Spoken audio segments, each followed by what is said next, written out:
This episode of the Modern Therapist Survival Guide is brought to you by Thrizer. Thrizer is a modern billing platform for private pay therapists. Their platform automatically gets clients reimbursed by their insurance after every session. Just by billing your clients through Thrizer, you can potentially save them hundreds every month with no extra work on your end. The best part is you don't have to give up your rates. They charge a standard 3% processing fee. Listen at the end of the episode for more information on a special offer from Thrizer. This episode is also brought to you by Simplified SEO Consulting. Have you spent countless hours trying to get your website just right, and yet it's not showing up on Google, and it doesn't seem like anyone's able to find it? Simplified SEO Consulting has a unique solution. They've been training therapists to optimize their websites so they show up better on Google. But let's face it, with the busy schedules we all keep, it can be hard to find time to optimize your website, even when you learn how. So they are hosting a 16-day cruise in July 2023, going from LA to Hawaii and back. When you join them, you'll get intensive SEO education and coaching during the 10 days at sea. Most importantly, you'll have plenty of time to sit next to the pool and implement everything you've learned and then ask their team for feedback. Yes, it's the perfect excuse for a Hawaii vacation, but it's also time to both learn about SEO and actually implement what you learn. Listen at the end of the episode for more information on Simplified SEO Consulting. You're listening to the Modern Therapist Survival Guide, where therapists live, breathe, and practice as human beings. To support you as a whole person and a therapist, here are your hosts, Curt and Katie Vernoy. Welcome back, Modern Therapists. This is the Modern Therapist Survival Guide. I'm Curt with Katie Vernoy, and this is the podcast for therapists, where we help explore the things that therapists should be aware of in their practice and the way that we help our clients, and continuing to, kind of pursue topics like their Pokemon, where we got to catch them all. We are joined today by Ofra Obejas, LCSW registered play therapist, supervisor level, to help us talk about doing play therapy correctly with children. Another one of our topics that, despite for how long we've been going, we haven't really covered in depth. So thank you for coming and joining us and sharing your expertise with us. Thank you for having me. We're so excited to have you here. You're a friend of the show and a friend of mine, and so glad that we get to finally put you on. I think we've mentioned you on a couple of podcasts because you always are awesome and give us some feedback on what we're talking about. But now we get to pick your brain on the things that you know. But before we get started, I'm going to ask you the question we ask everyone, which is, who are you and what are you putting out into the world? I'm a child therapist in the Los Angeles area, and I also teach webinars and courses on topics related to children therapy on different platforms. So I work with teens, which are in some ways just mini versions of adults, and the way that we do therapy with them. Sometimes we incorporate some different activities, but I kind of shy away from working with younger kids because, surprise, they are not just mini adults. What do therapists usually get wrong in working with children when it comes to just kind of, especially their first sessions of what they're trying to expect to do? Well, you nailed it. You're right that children are not just adults that come in a size small. And working with them doesn't mean just talking slowly and using a dumbed down vocabulary. I'm thinking if you work with adults on self-injury, you work with kids on self-boo-boo. It takes more than that. Stop self-boo-booing. Yeah, stop. Why are you self-boo-booing? So some therapists who are just starting out and they're worried about not getting enough work might say that they work with everyone, adults, teens, children. You check the boxes 0 to 5, 5 to 12, 12 to 18 without having any particular experience. And I sometimes get refugees from these therapists, my clients who have gone to somebody else. And I always ask them, what did the other therapists do with you? And what I hear is that they are just using adult talk therapy and they're doing it with children. And in one case, a therapist who worked with one of my refugees took the term therapeutic interview literally and interviewed the child. So I would encourage you listeners. With a light over the top, like, And why did you do that, young man? I can imagine. Or when you hear the word such and such, what comes to mind? I mean, they really interviewed, asked questions. The kids said he just asked me questions. How and funny. I hope your listeners who get curious and want to work with this population at least get some familiarity, some experience, some training before they say, I work with children. I think it's something where, play therapy, it sounds like you're just playing. And I think that's another thing that you and I have talked about is that there's actually a skill to play therapy. Yeah. And something I hear from adults who might have tried a different therapist is, well, they just played with my kid. Mm-hmm. Or I had a client family recently who said, the kid is still doing the behavior. It's time to stop this play therapy thing. We need some real therapy. So what is real therapy for kids? So real therapy for kids takes into account all the ways that children are different from adults. If you work with adults, even if you had poor therapy training, or as long as you know what you're doing is talking to a peer, basically. At worst, you are like a good friend who is a good listener and has empathy. Yes. But kids have different developmental stages. They have different brains. They have a different nervous system. When we work with different populations, we're very careful as therapists to be sensitive to issues of diversity. Yeah. Learning different cultures. Well, what is a more different culture than a child? You're practically having an alien in your office. We don't relate. We forgot what it's like to be kids. We never understood ourselves as kids. We really need to understand everything as it is different about kids. The world is different. The Santa Claus and the tooth fairies are real. So we think we're going to have a rational conversation. When parents bring kids to therapy, it's not always the kids who wanted to come to therapy and they don't know what it is. They might not know how to describe what they're thinking, what they're feeling, and they don't know what this thing is. As a therapist, it is our job to tease it out. Yeah, I think it's really important to recognize that a lot of kids have no idea what therapy is and didn't want to come. Yeah, although if they come into a play therapy room like the room that I have, it doesn't take much to convince them. Oh, sure. But I do prepare the parents in what to say. A lot of times we act as translators. When we hear kids say things, they don't always mean it literally. They don't mean what they say. They don't say what they mean, which we kind of take for granted with adults. But I've had so many parents call me and say, my kid wants to kill themselves. Oh, what did they say? They say, I wish I was dead. And then I am the translator explaining to the parents, well, no, that's just a figure of speech. Well, something is happening, but let's find out what it is. But, the most important thing in my orientation, and it took me a long time to figure it out, is how close to the surface the transference, countertransference is with children. They don't tell you what they feel, but they will make you feel what they feel. A child sets up the people in their world, other kids, parents, teachers, any adults, the therapist, to feel what the child is feeling, because they might not know how to describe it, but they will know what to do to make you feel it. And that is such an important tool. It took me a long time to develop it, and I'm still in training. So, for example, what is something that is very common with children is they don't feel that they have any power. The adults have all the powers, the teachers, caregivers, family. So the first thing a child might do coming to my office is put me in handcuffs. Oh. Now I know what it feels like to have no power. And if they're really good, they would tie my hands behind my back. Oh, wow. In handcuffs. I really don't have any power now. So immediately I understand this is what they're trying to show me. Or let's say with a teenager, working with a teenager who has severe social anxiety. And I'm trying to understand her world on an iPad, and she shows me things that she looks at on the internet. And I say, oh, so you're a fan of somebody on Instagram? She says, it's not called a fan. You follow them. Oh, okay. These people you follow, you follow their posts. It's not posts, it's stories.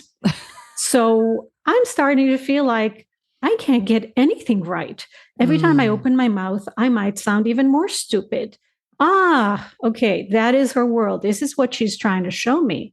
I'm worried about what other people think about me. I'm worried about not being liked. I'm worried about embarrassing myself. I feel it. And now I can name it for her, even if she didn't know how to say it. And now I can start using the therapeutic tools. So I can say something like, I'm really nervous. It's really scary to not know what people will think when I say something. I might sound stupid. Wow, that's tough. It's like I'm being nervous all the time. I'm worried about what you might think about me. And then, of course, I can start modeling and practicing the therapeutic tool, the cognitive restructuring, the positive self-talk, the exposure, incremental exposure to goals. And that is the treatment. But first, I had to pay attention to what is it that she's trying to show me. And like I said, it took me a long time. We are not using anymore the model of the therapist as a blank slate. Yeah. But when I graduated, I was under the impression that I needed to be a professional. That means not showing my feelings, keep my feelings out of the room. And it took a lot for me to get that I was doing something wrong because working with children, was trying very hard not to show anger. No matter what the kid did, I would never get angry. I really kept it together. And the kids did not see a true, authentic expression from me. They would break things, they would mess up things. And, it got harder and harder to, the smile got tighter and tighter. Oh, I'm okay. I'm not mad at you, through clenched teeth. And I learned that it's more scary to the children when the adult is incongruent.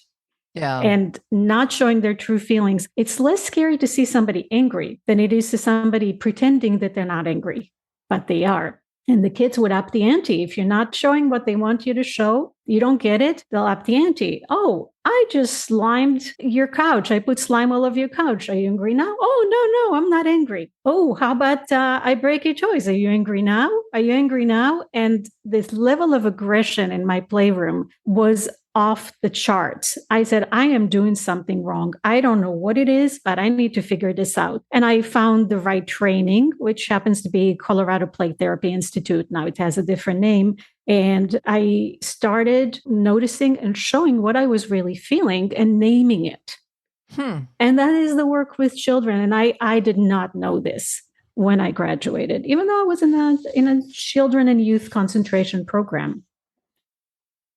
One of the regular questions that we ask goes back to the training that therapists get. And I know, at least for my education, when it came to kind of the children's therapy aspects, that a big piece of it just seemed to focus on developmental stages. I'm sure that there was other things, but, now that we're 15 plus years later, those are the parts of that class that I kind of remember. But I remember in those classes feeling like, okay, yeah, but what do we do with this? And that's what you're speaking to as far as having to get this more specialized training or learning from experience.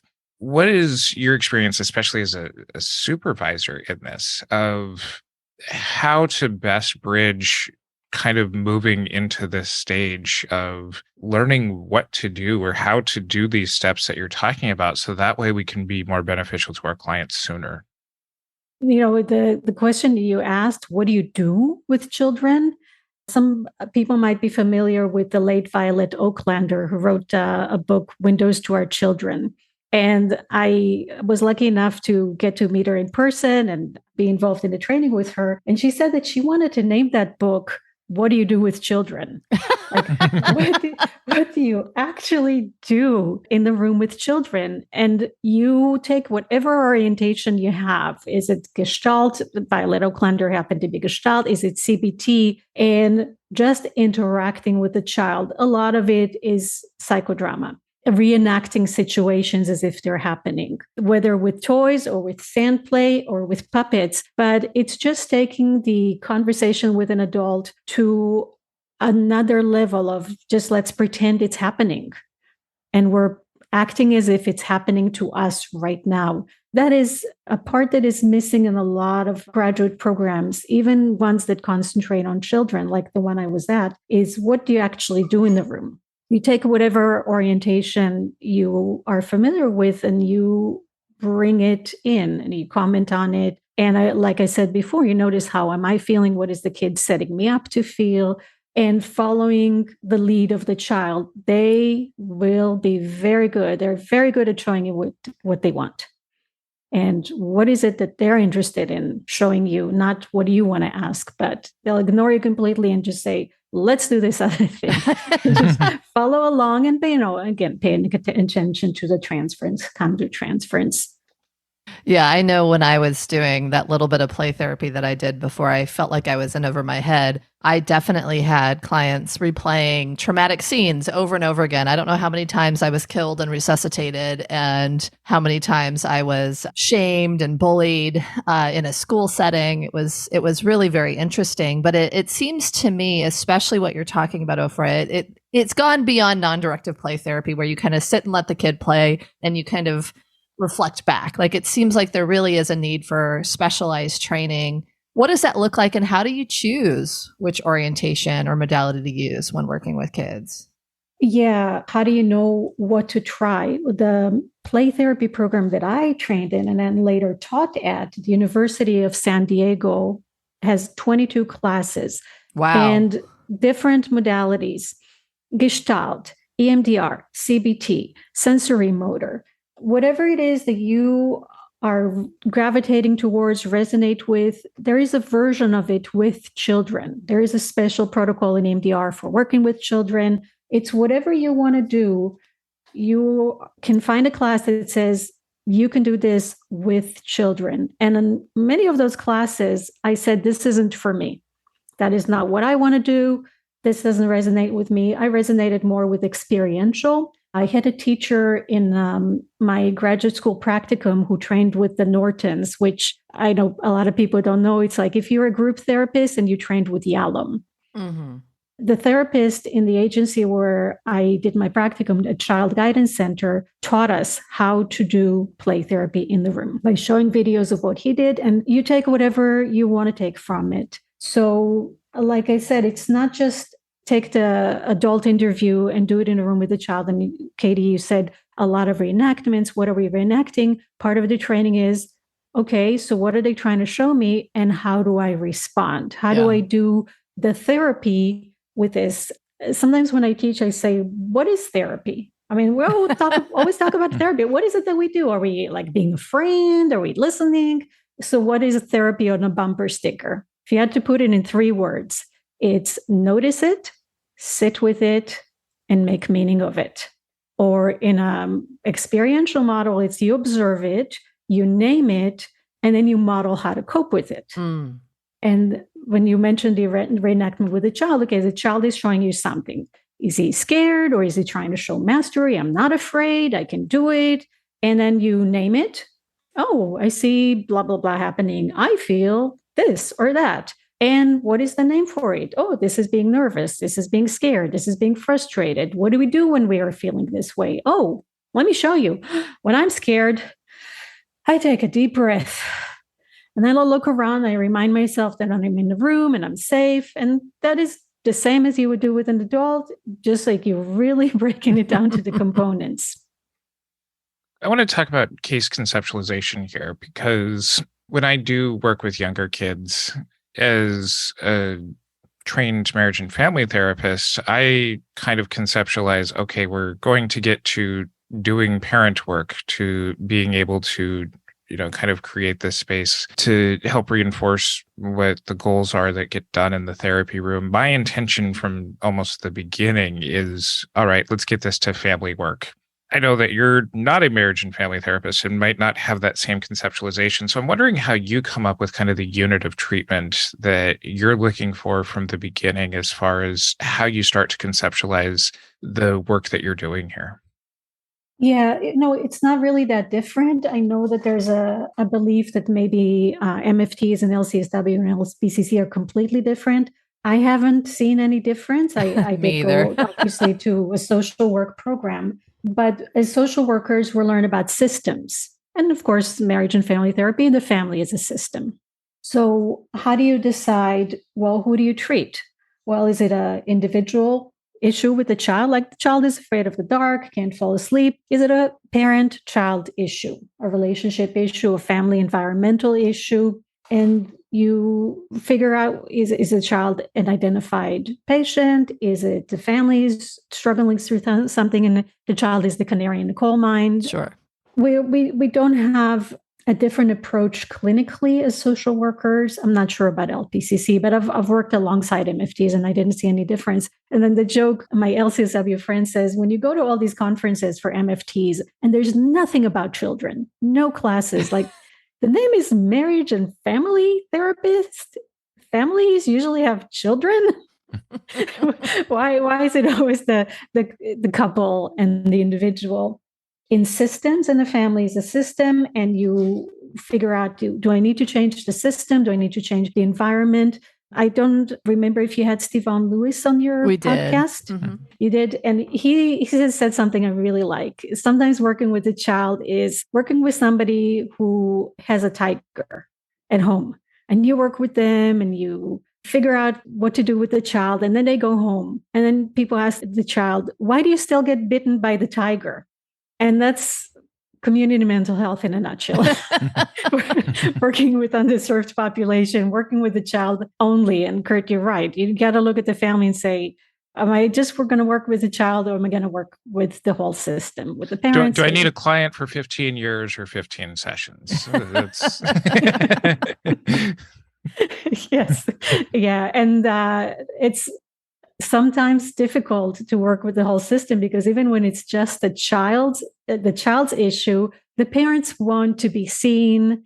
And of course, they matter. I don't believe in black box. You drop the child off. I do what I do to them, like give him back to you, and I don't tell you anything. I do believe in involving the parents, at least tell them what I'm seeing and what they can support. But sometimes parents are so dysregulated when they come to the session that it becomes all about them.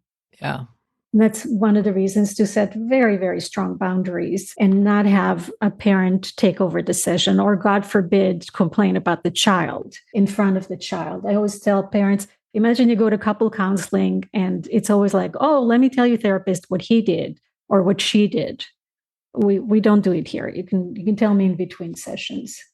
Yeah, I think that there's a lot of boundaries that are really important in this treatment, because there's oftentimes a lot of different relationships. I mean, I would joke that, the unit of treatment is whoever I can get to come. And so oftentimes that would be like a caregiver and the kid, and maybe a sibling when they didn't have extra childcare or something. Like it was just whoever's there, let's do this thing.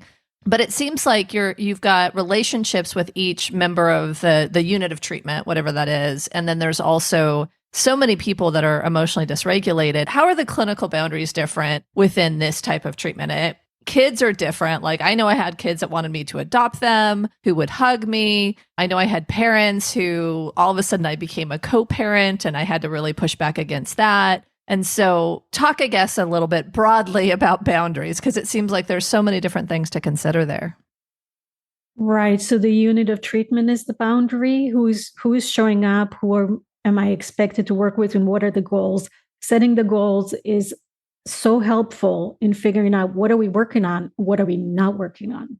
Are we working on family issues, or are we not? I once expected to see a child who was 7 and 5 people showed up.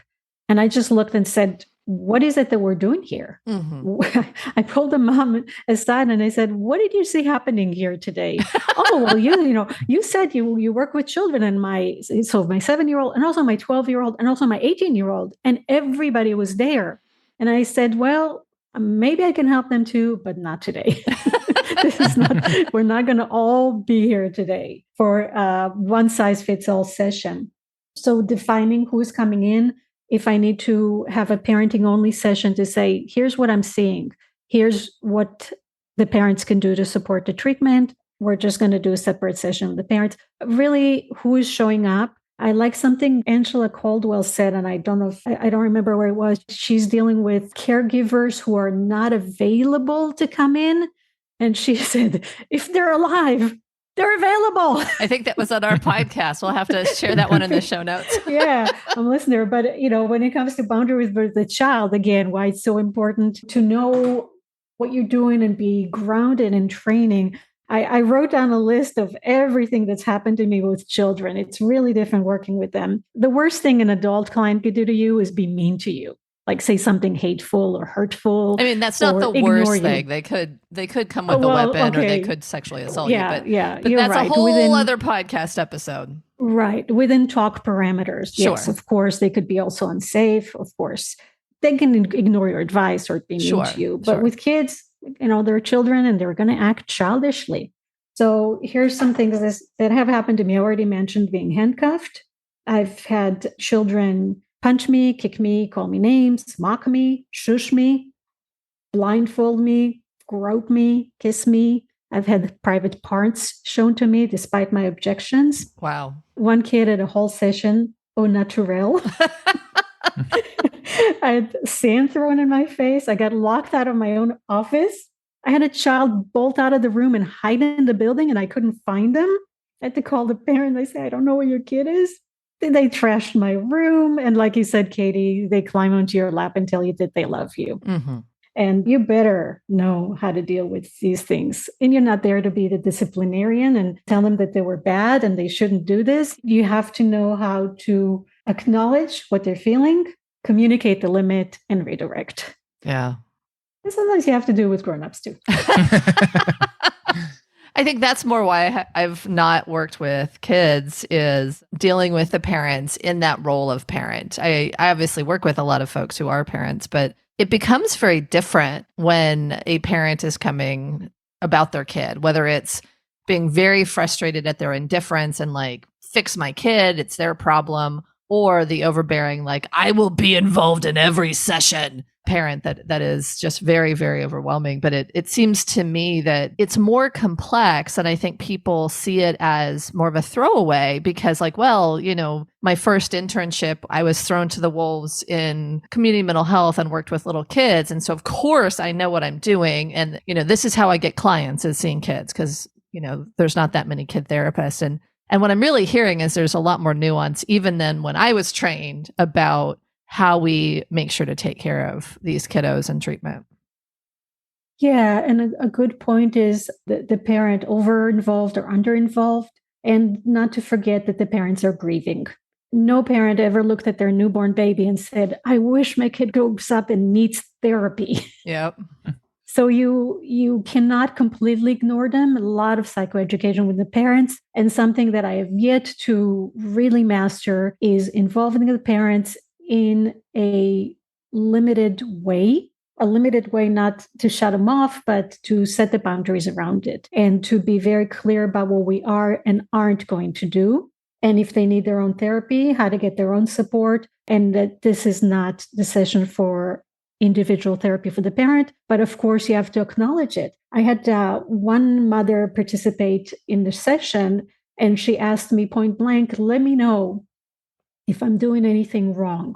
And I was like, oh, okay, well, here's something little that you can change that I noticed. And she just attacked me. And I went, oh, dumb, stupid me. I forgot that she's a client too. And I took her literally. What she really meant was, I want you to tell me that I'm not doing anything wrong. Yes. And I forgot. I forgot she's also a patient. And I took her literally, and I was like, okay, my bad. Totally my bad. I totally forgot her situation. So yeah, it's so much more complex, because when you work with a child, you work with at least 3 people. Even if one of them is MIA, there's still an entity, like a missing, an absent parent. The absence is also a factor, and it's exponentially more difficult. And which is why a lot of people are quitting. Every week I hear another therapist saying, I don't work with kids anymore. Can't deal with the parents. I just don't need the headache. Logistically, it's a nightmare. And I just don't want to be that bothered anymore. And I feel this way too sometimes. I just want to see adults online and live the good life. But, What has online therapy been like with kids, especially during COVID? I mean, not only have they been dealing with COVID, but making that transition. I know in our practice, we've just kind of seen a lot more effectiveness in the office than we have been able to see online. A lot of kids clicking over to different tabs, leaving the room, or just kind of putting their devices on silent. What have you seen as far as the transition for things like play therapy over the last couple of years? Yeah, it is very difficult sometimes to work with kids online, and I am not good at it. I will not see a young child for the first time online. I don't know how to establish rapport through a screen with a child. But just like there are online companies that do therapy for adults online, like what's that company called? Worse Help. There's companies, there's companies like that for kids too. It can be done. I have experience where you have that you're looking at the ceiling, the kid is out of the picture. But it's also nice to see their room, their pets. There's a little advantage working with kids online. They don't stink. Kids can really stink. But I have done online sand tray, online dollhouse, online puppet theater. So technology is helpful. And I have some colleagues who really invested in doing a virtual playroom, like their playroom, and it's virtual and you can go places and do things. It's amazing. There are people training to do therapy with children VR. Wow. It's like a whole new training. And I think it's fantastic. It's not for me. And that's why I'm not a good person to talk about it, because it's exhausting for me. And I really need to be in the room with the person, even with adults. With the pandemic, I never stopped working online because it's not for me. It's not a good match for me. But I really encourage people who want to do it to find the right training. There are good ways to do it. And I had to do it with some kids, even though I was in person. Some parents were not comfortable bringing the kids in, and I would watch the kids do their online games. And even you can do a lot. When kids are playing with you online, they're also online with other people, and you can see them being bullied. You can see how they react to other kids. There's a lot of good material. It's not what I want to do, but I was thinking since 2020, there are therapists who went to grad school online, did their practicum online, and have yet to see a child in person. Yeah. And I think, well, obviously it can be done, but I would think it's like, going on an airplane with a pilot who only did simulation. Yeah. I mean, but online therapy is a thing. I mean, I think they are learning that, but I think it is interesting because I've also seen just the kids in my life, not clients, become much and much better at video calls. And so I would imagine that the kids are getting better at it. But, this is a question I've been wanting to ask as many people as possible. But I think there are children who have been so impacted by the pandemic. So to me, it seems like there's more and more ways that we can help them, but there's been huge developmental delays. We talked with Dr. Barbara Stroud about the 0 to 5 crowd. There's a lot that's been going on. And I think a lot of parents are just really worried. So maybe you can speak into a little bit about how kids have been disproportionately impacted by COVID. I think that the thing in the pandemic, the key to managing was to know how to stay regulated. In other words, what Dan Siegel calls staying within the window of tolerance. So you don't get hyper aroused and fight or flight, or hypo aroused and collapse and shut down. But kids need somebody to help them regulate, to show them how to do it. And when the parents themselves were so ramped up, there was nobody to help the kid. You have 2 adults and 2 kids in the house, and everybody is working and doing school remotely. And literally and figuratively, the bandwidth is just not there. Yeah. It was the impact on the kids. I had a mom call me from her car saying, I just cursed my kid and I'm out of the house now crying. Mm-hmm. I just can't deal with it anymore. And kids have gotten very good at doing things online. You're right. I'm not sure if they're missing the connection even when they're online. Yeah. You're just not in a room with your friends, the social distancing, which is basically physical distancing. Some kids were very good at staying connected to their friends, especially boys who play online games. Well, it's no different. Yeah. They just kept doing it and had a great old time. And some have forgotten how to have a conversation. I had kids literally say, I don't know how to talk. I'm going to go back to school and I don't know how to have a conversation. So I think we have a long way to go in using online better. Where can people find out more about you and your practice? I'm sure you're going to put my website in the show notes, and that's the best way to get a hold of me. Redondo Village Counseling, because I'm in Redondo, Riviera Village area. And also it takes a village. Haha. I love it. I also just finished a live webinar on Simple Practice. It would be available, a Simple Practice Learning. It will be a recording available, and I'll do some more courses for them in the future. That's great. And you are correct. We will put that in our show notes. And you can find those over at mtsgpodcast.com. Follow us on our social media. If you enjoy the show, please consider being a patron and helping support us in doing what we do, or join our Modern Therapist Facebook group. And until next time, I'm Curt Woodhelm with Katie Vernoy and Ofra Obejas. Thanks again to our sponsor, Thrizer. Thrizer is a new billing platform for therapists that was built on the belief that therapy should be accessible and clinicians should earn what they are worth. Every time you bill a client through Thrizer, an insurance claim is automatically generated and sent directly to the client's insurance. From there, Thrizer provides concierge support to ensure clients get their reimbursement quickly and directly into their bank account. By eliminating reimbursement by check, confusion around benefits, and obscurity with reimbursement status, they allow your clients to focus on what actually matters rather than worrying about their money.